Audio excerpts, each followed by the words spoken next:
प्रचंड ग्रीष्म प्रवाह पर रविवार संध्या समय दशपल्ला अंचल में वर्षा सह बिजुली घड़घड़ी सहित प्रबल वर्षा होता। तेबे असह्य गुड़गुड़ी आश्वस्ति मिलता बेले वज्रपात जो अग्निकांड घटी। दशपल्ला तहसिल बंधु गाँव में वज्रपात अग्निकांड घटी। वज्रपात हो निआं लगी ग्रामर अपूर्व नायकों 2 बखरा घर पोड़ी जाइए। अग्निकांड में घर समस्त आसबाबपत्र आदि पोड़ी पाउंस हो जाइए। खबर पाई दशपल्ला अग्निशम बाहिनी घटनास्थल में पहुंची निआं को आयत्त करते। घर सबकि जली पोड़ी पाउंस हो जाइए।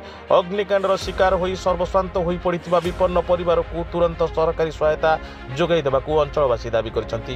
नयागढ़ जिलूर ब्यूरो चीफ रंजन दास को रिपोर्ट साई सत्य न्यूज।